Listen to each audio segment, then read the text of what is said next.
Assalamualaikum warahmatullahi wabarakatuh. Perkenalkan, nama saya Amirullah Usman Alapsi. Saya NIM-nya G00241129. Saya berasal dari kelompok A4.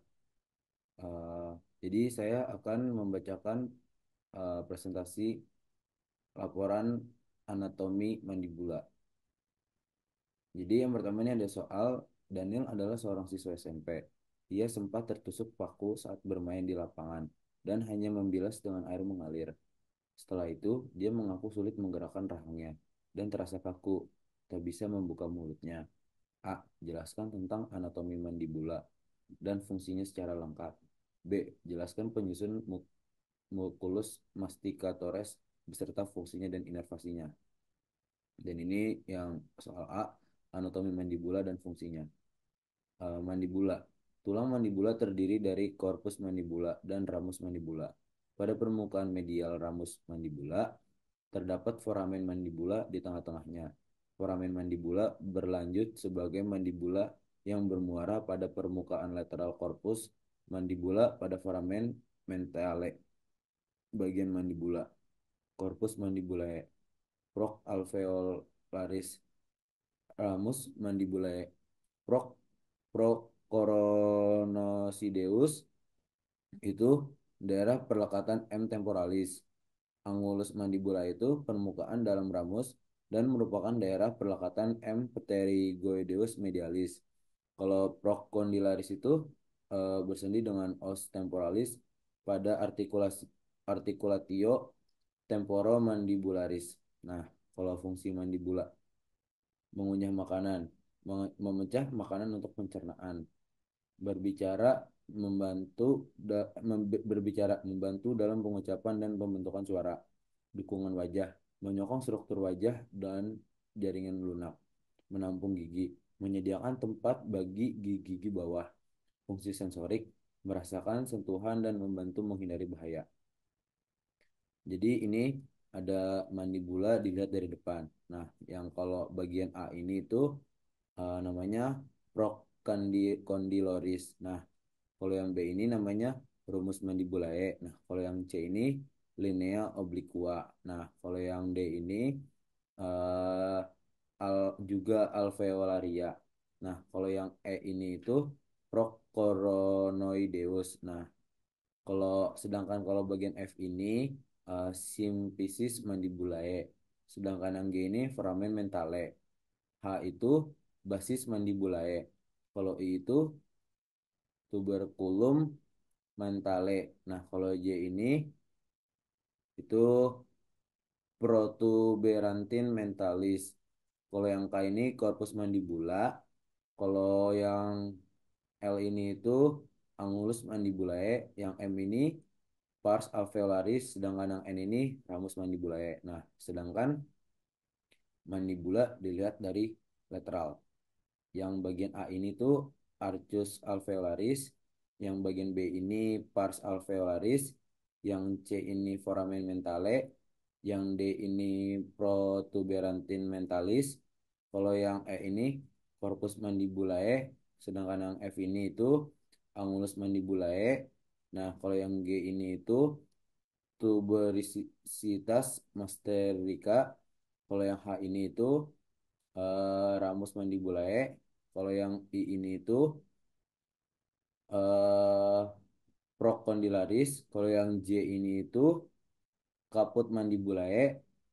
Kalau yang K ini pavea pterygoidea. Kalau yang L ini itu incisura mandibulae. Yang terakhir itu M procoronoideus. Habis itu yang soal yang B. Jelaskan penyusun musculus masticatoris beserta fungsinya dan inervasinya. Jadi, yang pertama itu ada musculus masticatoris adalah kelompok otot yang terlibat dalam proses mengunyah makanan. Kelompok otot ini terdiri dari 4 otot utama, yaitu yang pertama musculus masseter. Penyusun otot ini memiliki dua bagian, yaitu bagian superficial dan bagian dalam. Fungsinya itu berfungsi untuk mengangkat dan menutup rahang, sehingga membantu dalam proses mengunyah. Inervasinya itu dinervasi oleh saraf mandibular atau cabang dari saraf trigeminal V3. Habis itu ada musculus temporalis, yaitu penyusunnya itu otot berbentuk seperti kipas dan terletak di sisi kepala. Fungsinya itu berfungsi untuk mengangkat rahang dan menariknya ke belakang. Inervasinya itu dinervasi oleh saraf temporalis dan saraf mandibular V3. Habis itu ada musculus pterygoideus medialis. Penyusunnya itu terletak di dalam rahang di sebelah medial dari pterygoideus lateralis. Fungsinya itu membantu dalam mengangkat rahang dan juga berkontribusi pada gerakan lateral rahang. Habis itu inervasi. Dinervasi oleh saraf pterygoideus dari saraf mandibular atau V3. Musculus pterygoideus lateralis. Penyusun terdiri dari dua bagian, yaitu bagian superior dan inferior. Fungsi memungkinkan gerakan membuka rahang dan gerakan lateral, serta berkontribusi pada proses mengunyah.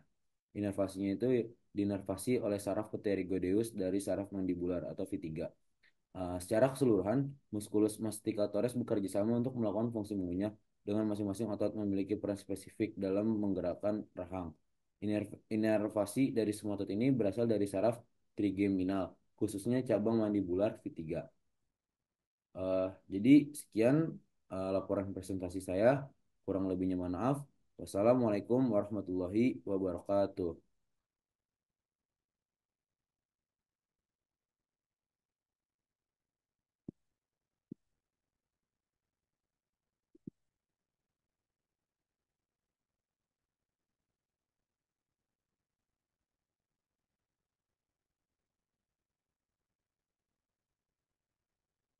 Assalamualaikum warahmatullahi wabarakatuh. Selamat malam, Mas-Mas dan Mbak-Mbak Aslep Anatomi. Di sini saya Amirul Usman Alausi, NIM saya G00241129, kelompok saya A4. Saya ingin mempresentasikan laporan anatomi saya yang tentang musculus regio. Jadi di sini ada soal seseorang merasa lemas pada tangan, tepatnya di giti 1 sampai 3. Tidak dapat berkontraksi saat jari digerakkan untuk menggenggam. Yang A. Jelaskan inervasi pada muskulus di regio anterobrachi dan manus. Yang B. Jelaskan anatomi pada muskulus regio anterobrachium beserta kinesologinya.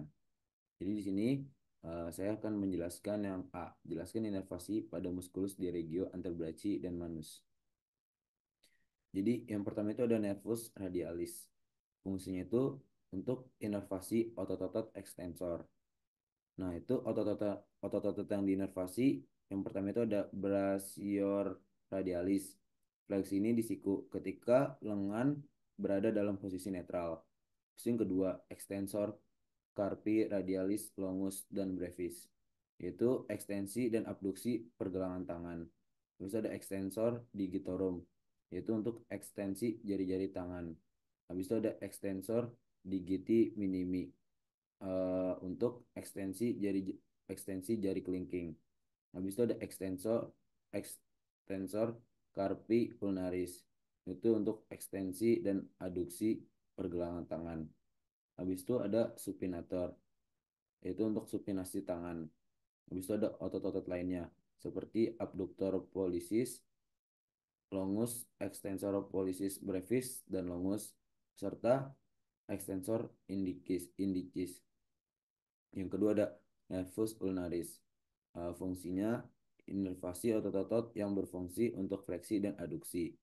Habis itu otot yang diinervasi yaitu ada flexor carpi ulnaris, fleksi dan aduksi pergelangan tangan. Habis itu ada flexor digitorum profundus atau bagian medial, fleksi jari-jari keempat dan kelima. Habis itu ada otot-otot intrinsik tangan, yaitu untuk interossei dorsalis dan palmaris, untuk abduksi dan aduksi jari-jari. Habis itu ada lumbricals atau bagian medial, fleksi jari-jari di sendi metacarpophalangeal. Habis itu ada otot hipotenar, itu untuk abduktor digiti minimi, flexor digiti minimi brevis, dan opponens digiti minimi. Habis itu yang ketiga ada nervus medianus. Fungsinya itu untuk inervasi otot-otot flexor di antebraci dan otot-otot di tangan. Otot yang diinervasi yaitu flexor carpi radialis, fleksi dan abduksi pergelangan tangan. Palmaris longus itu untuk membantu dalam fleksi pergelangan tangan. Bisa ada flexor digitorum superficialis untuk fleksi jari-jari kedua hingga kelima di sendi interphalangeal proximal. Bisa ada flexor digitorum profundus atau bagian lateral. Fleksi jari-jari kedua dan ketiga. Bisa ada otot-otot intrinsik tangan yaitu lumbricals atau bagian lateral. Fleksi jari di sendi metacarpophalangeal. Itu ada otot tenar. Itu untuk abductor pollicis brevis, flexor pollicis brevis, dan opponens pollicis. Nah, habis itu ini soal yang ke B. Jelaskan anatomi pada musculus regio anterobrachium beserta kinesiologinya. Yang pertama itu ada otot flexor, musculus flexor carpi radialis, eh, fleksi fleksikan dan abduksikan pergelangan tangan. Habis itu ada musculus flexor carpi ulnaris, fleksi fleksi dan aduksi pergelangan tangan. Habis itu ada musculus palmaris longus, membantu fleksi pada pergelangan tangan dan menegangkan aponeurosis palmaris. Habis itu ada otot flexor jari. Yang pertama ada musculus flexor digitorum superficialis. Fleksikan sendi interphalangeal proximal. Habis itu ada musculus flexor digitorum profundus, yaitu fleksikan sendi interphalangeal distal. Habis itu ada otot extensor. Musculus extensor carpi radialis, longus, dan brevis. Itu untuk ekstensi dan abduksi pergelangan tangan. Bisa ada musculus extensor carpi ulnaris. Itu untuk ekstensi dan aduksi pergelangan tangan. Eh, Habis itu otot ekstensor jari. Musculus extensor digitorum. Itu untuk ekstensi jari-jari tangan. Habis itu ada musculus extensor indicis. Yaitu untuk ekstensi jari telunjuk. Habis itu ada musculus extensor digiti minimi. Itu untuk ekstensi jari kelingking. Habis itu ada otot pronator dan supinator. Nah, itu musculus pronator teres dan pronator quadratus. Memungkinkan pronasi atau memutar telapak tangan ke bawah. Musculus supinator memungkinkan supinasi atau memutar telapak tangan ke atas.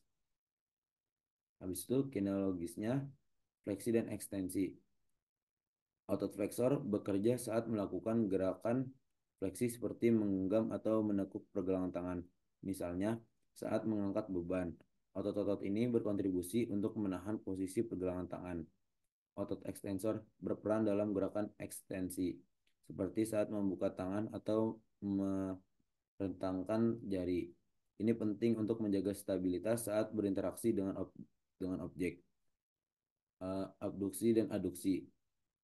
Otot-otot seperti flexor carpi radialis dan extensor carpi radialis longus berfungsi dalam abduksi pergelangan tangan, memungkinkan gerakan lateral.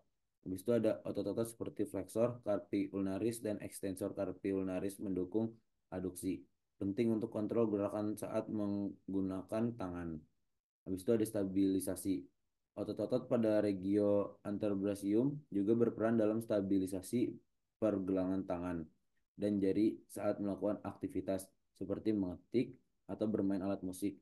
Stabilisasi ini membantu menghindari cedera dan meningkatkan efisiensi gerakan. Sekian presentasi laporan anatomi saya. Kurang lebihnya mohon maaf. Wassalamualaikum warahmatullahi wabarakatuh.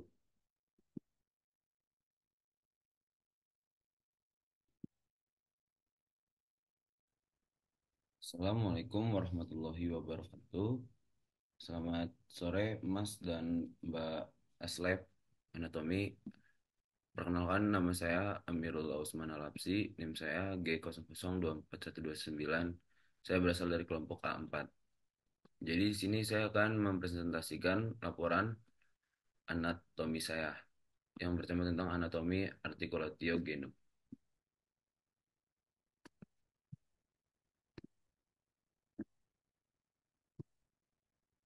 Eh, Soalnya seorang pria 23 tahun mengalami cedera lutut saat bermain futsal. Ia merasakan bunyi krek dan lututnya terasa tidak stabil. Setelah kejadian, lututnya membengkak dan sulit digerakkan. A. Jelaskan anatomi penyusun artikulatio genu yang lengkap. B. Jelaskan ligamentum yang memperkuat artikulatio genu. C. Jelaskan anatomi os femur. Jadi, di sini ada anatomi penyusun artikulatio genu yang lengkap. Yang pertama, tulangan. Femur, tulang paha yang memiliki dua kondilus atau medial dan lateral yang membentuk permukaan artikular dengan tibia. Tibia, tulang kering yang berfungsi sebagai tulang penopang berat badan. Fibula, tulang kering yang lebih kecil dan terletak di samping tibia. Berfungsi sebagai penyangga tetapi tidak langsung berartikulasi dengan femur. Dua, permukaan artikular. Kondilus femur, permukaan bulat di bagian bawah femur yang berartikulasi dengan tibia. Tibia memiliki dua area datar atau tibia plateo yang membentuk sendi dengan kondilus femur. Patella, tulang tempurung lutut yang terletak di depan sendi lutut dan berfungsi melindungi sendi serta meningkatkan efisiensi otot quadriceps. Tiga, ligamen. Ligamen kolateral medikal atau MCL terletak di sisi medial lutut, memberikan stabilitas pada sendi. Ligamen kolateral lateral atau LCL terletak di sisi lateral lutut, juga berfungsi memberikan stabilitas. Ligamen cruciatum anterior atau ACL terletak di dalam sendi, mencegah tibia bergeser ke depan relatif terhadap femur. Ligamen cruciatum posterior atau PCL juga di dalam sendi, mencegah tibia bergerak ke belakang relatif terhadap femur. Jelas Kak. Nah, habis itu yang keempat ada meniskus. Meniskus medial dan lateral. Dua struktur berbentuk C yang terletak di antara femur dan tibia. Mereka berfungsi sebagai bantalan dan membantu distribusi beban serta meningkatkan stabilitas sendi. 5. Otot. Otot quadriceps femoris. Otot besar di bagian depan paha yang berfungsi untuk ekstensi lutut. Otot hamstring terletak di belakang paha, berfungsi untuk fleksi lutut. Otot gastrocnemius, otot betis yang juga berkontribusi pada gerakan lutut. 6. Kapsul kapsul sendi dan sinovial. Kapsul sendi mengelilingi sendi lutut dan membantu menjaga kestabilan sendi. Membran sinovial menghasilkan cairan sinovial yang melumasi sendi dan mengurangi gesekan antara permukaan artikular. 7. Fungsi sendi lutut. Fleksi dan ekstensi lutut dapat bergerak maju dan mundur. Rotasi. Dalam posisi fleksi, lutut juga dapat melakukan sedikit rotasi. Nih, eh, ligamen yang memperkuat artikulatio genu. Yang pertama ada ligamentum kolateral medial atau MCL. Lokasinya itu terletak di sisi medial lutut, fungsinya menyediakan stabilitas pada sisi dalam sendi lutut, mencegah gerakan berlebih ke arah medial atau ke dalam. Habis itu ada eh, ligamentum kolateral atau LCL. Lokasinya terletak di sisi lateral lutut, fungsinya memberikan stabilitas pada sisi luar sendi lutut. Habis itu ada ligamentum cruciatum anterior atau CL. Lokasinya itu terletak di dalam sendi lutut, menghubungkan femur ke tibia. Fungsinya mencegah tibia bergeser ke depan relatif terhadap femur dan membantu mengendalikan rotasi sendi. Yang keempat, eh, ligamentum cruciatum posterior atau PCL. Lokasinya juga terletak di dalam sendi, berlawanan dengan ACL. Fungsinya mencegah tibia bergerak ke belakang relatif terhadap femur. Habis itu yang kelima, ligamentum patellae. Lokasinya itu merupakan kelanjutan dari tendon otot quadriceps terletak di depan sendi lutut. Fungsinya menghubungkan patella atau tempurung lutut ke tibia. 6. Ligamentum arcuatum. Lokasinya terletak di bagian belakang lutut, menghubungkan femur dengan fibula. Fungsi memberikan stabilitas tambahan, terutama saat lutut bergerak dalam fleksi. Habis itu ada yang pertama, ini jelaskan anatomi as femur. Yang pertama ada caput femoris, bagian bulat di ujung di atas femur yang bertemu dengan acetabulum atau rongga panggul untuk membentuk sendi panggul. Yang kedua ada kolum femoris, bagian yang menyempit di bawah kepala femur. Ular ini menjadi titik lemah dan sering mengalami patah. Yang ketiga ada trochanter major, benjolan besar di sisi lateral femur yang berfungsi sebagai tempat melekatnya otot gluteus maximus. Yang keempat ada thoracentor minor, benjolan lebih kecil di sisi medial femur, tempat melekatnya otot iliopsoas. Yang kelima ada uh, shaft atau diaphysis, bagian panjang femur yang berfungsi sebagai penopang utama.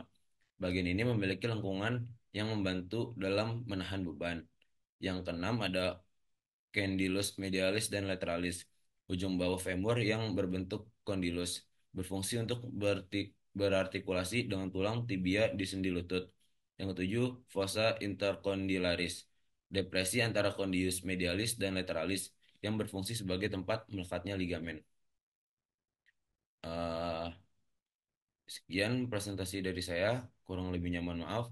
Assalamualaikum warahmatullahi wabarakatuh.